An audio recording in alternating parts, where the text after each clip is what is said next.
Hello, hello. Welcome to Reading Time. My name's Time, and today we're reading the Hunger Games series by Suzanne Collins. Let's get to reading.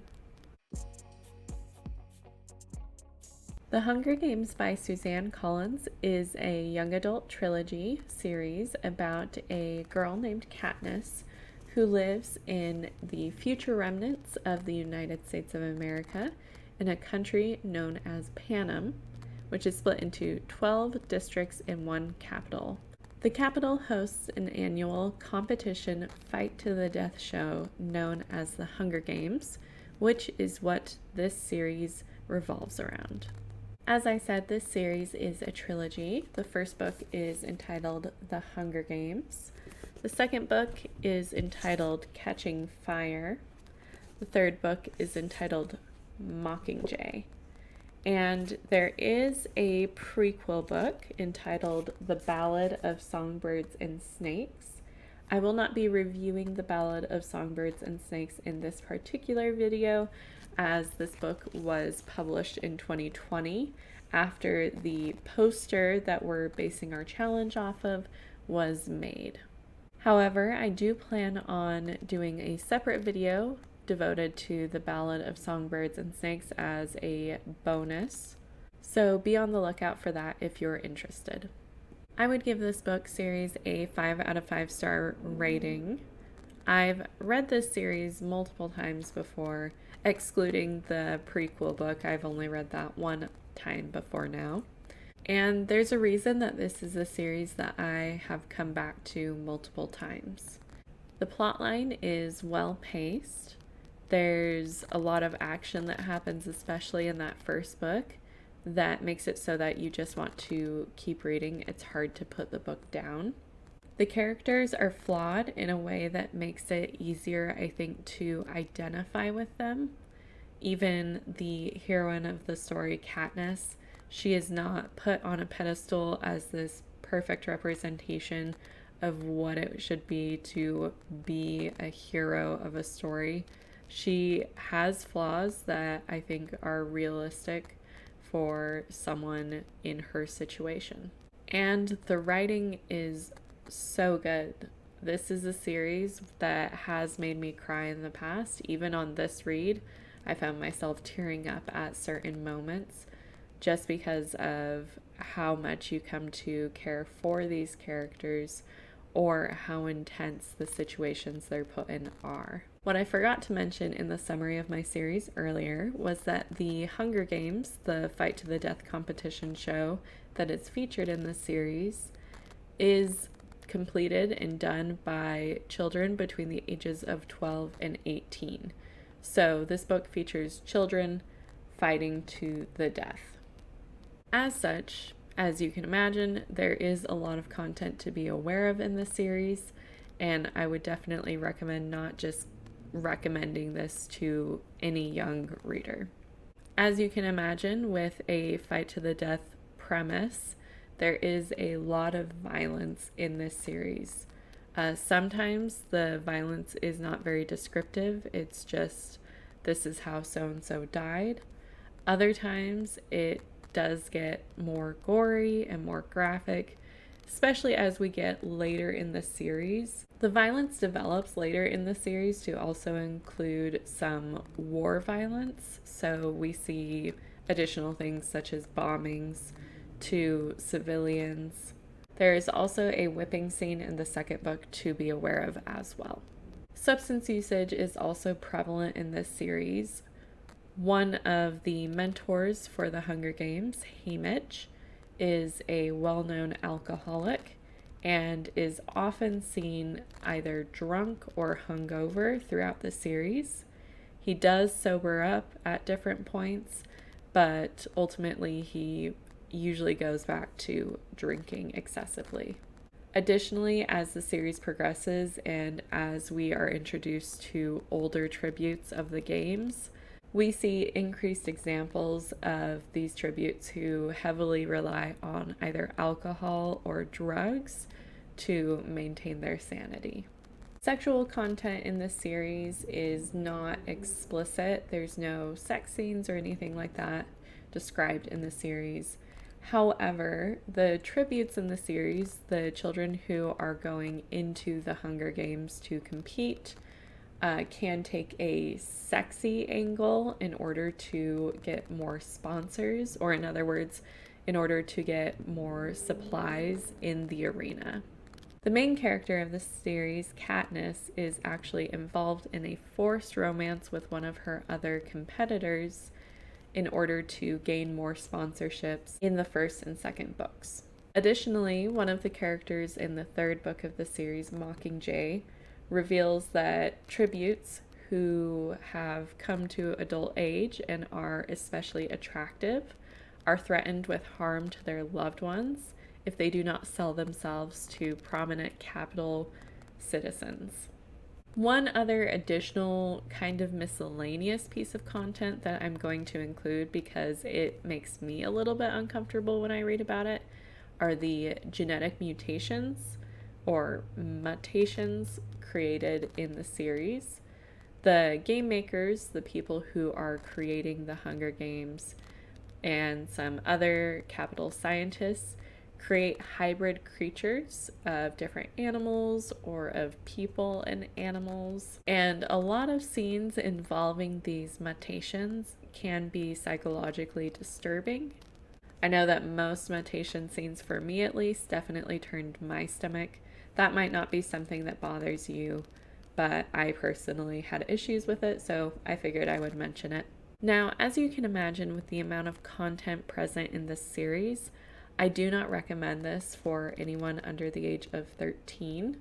I would say that a good reading level for this book would be 8th through 12th grade, as that is an age range that would be able to understand the severe nature of the content and be able to have productive discussions with it. When talking about the Hunger Games, I also think that it's really important to talk about the genre of dystopian literature.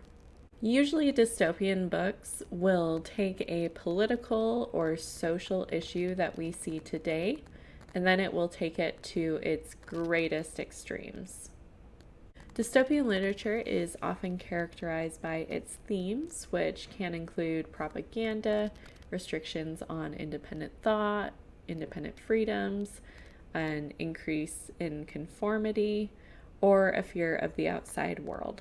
In the Hunger Games specifically, we see a couple of these major themes. We definitely see restricted information, as the different districts in Panem don't have a lot of information about each other. They generally know what each district produces. However, they don't know a lot about the general state of the other districts. And the third book especially has a lot of propaganda. In fact, Katniss is someone who's part of that propaganda that we see in the third book. Another important thing that I would like to discuss with the Hunger Games is the idea of trauma seen throughout the series. When talking about trauma with literature, we usually look at two different things nowadays. We look at first trauma to the individual, so how an individual character reacts to trauma, what trauma has been done to the individual character to explain certain behaviors. And secondly, we look at trauma done to groups of characters, or trauma that is done in a way that may affect the written society at large. Now, our main character, Katniss, deals with a lot of trauma throughout this series. First, there are some details that we learn from her past that she experienced. She experienced starvation, she had her father die in a mining accident, and after her father's death, her mother basically went into an emotionally comatose state where she was so depressed that she didn't take care of her daughters. Now, all of these take place before the actual events of the series. The first major trauma we see, however, in the series is her volunteering to take her sister's place in the Hunger Games. In the Hunger Games, she experiences severe dehydration, she experiences burns, She experiences venom that causes extreme hallucinations. She watches other children kill each other or die of other causes. She also kills another person, and she watches as one person is mutilated by monstrous creatures. Now, that's only what she experiences in the first book of the series. The second book of the series, we see additional problems. We see additional psychological and physical strain put on her. And by book 3, our main character is 17 years old. She has had multiple head injuries, severe emotional trauma, and is all around broken. I think a lot of books that I've read, especially in young adult literature, don't like to make their characters break to the point where they have a hard time picking up the pieces. Don't get me wrong, main characters are definitely put past their breaking points a lot. However, they aren't usually put past their breaking point and not brought back. Katniss does heal a little bit in the third book. She is able to come to terms with some of the stuff she's dealt with, but she experiences more trauma in this series, and especially in that last book. So does she come out the other side, overcoming all of the difficulties she faces? Not really. Some of her problems are definitely solved, but there are a lot of ghosts that are going to live in her head for the rest of her life. Now, I bring this up because I know that there has been a lot of criticism, especially for the last book, Mockingjay. People usually critique it for a couple of reasons. They sometimes critique it because they just don't think it's as exciting as the other two books because it doesn't contain a Hunger Games in the same sense. It doesn't contain that competition that they know and love. There's some irony in that. The whole point of this series is that these competition shows, when brought to their extremes, are barbaric. The capital citizens in the series just see it as a show, something for entertainment.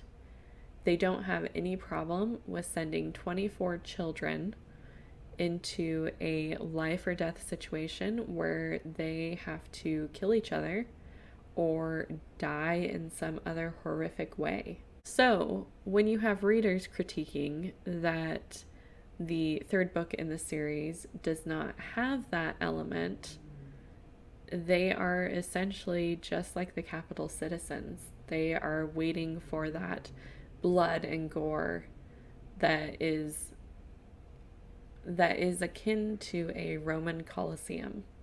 The second complaint that I see for the third book is that Katniss is not as strong as she used to be. In the first book, Katniss is someone that people can get behind. She is the hero of the story. Like I said, she's not perfect, she's flawed, but she still has enough qualities that people like that they can put their support behind this 16-year-old girl who's just trying to make it out alive. In the second book, things get more political. Katniss still has to deal with life or death situations. However, most of the book is not centered around a Hunger Games-esque sort of survival.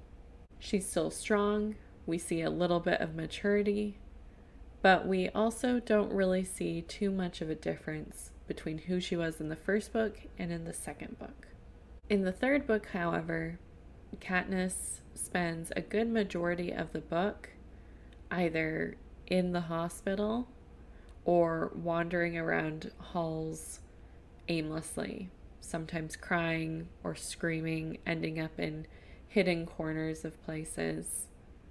And a lot of people have a hard time with seeing the hero that they expected so much from turning into this new character.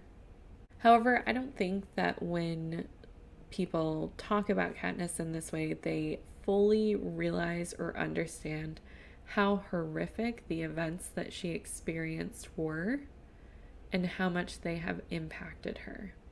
Katniss doesn't take as much of a front seat role in the third book as the plot develops into a war story. Yes, she's part of the rebellion cause, but she's the face of it. She's a representation of the ideals. But that doesn't mean that she has to be out in the front lines fighting. She's in no state to do that.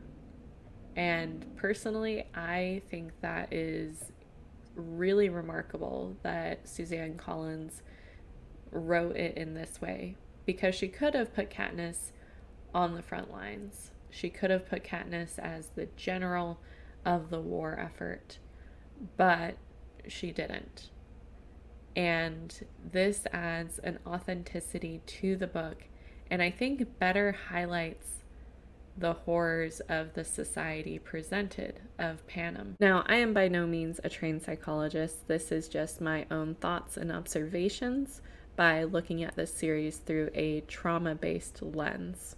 I do also want to note, however, that the love triangle seen in this series is also something that I think people shouldn't focus on. It's another piece of irony, because the love story was also what the Capitol citizens were focused on in the series, just as they were focused on the Hunger Games themselves. And so the readers, when they focus on that element, they're missing the point of what makes this series so good and powerful. Thank you for listening to my long tangent there and long analysis. I could probably talk about each book individually in depth. However, in the interest of keeping this video relatively brief, I will leave it there. Before I sign off for the video, I will show you the updated poster. We are getting quite a bit of the top filled out, and the Hunger Games is right here at the top. This one's really hard to see. The colors don't really complement the background very well, but it is a simple bow and arrow representing Katniss's weapon of choice. Let me know what you think of the Hunger Games, or what you think of dystopian literature in general. It's one of my favorite series and one of my favorite genres to read. If you have any other dystopian genre recommendations, please let me know in the comments. I'm always up for more of those types of series. And if you are interested in following along with this reading adventure, please feel free to subscribe to the page. If you are not familiar, I am currently working my way through the poster that I just showed, trying to read 100 of the so-called greatest kids books. These books range from young board books all the way up to young adult literature. You can also follow me on social media to get regular updates about what I am reading and reviewing. Links for those are down in the video description. As always, I hope that you have a marvelous week and a wonderful read.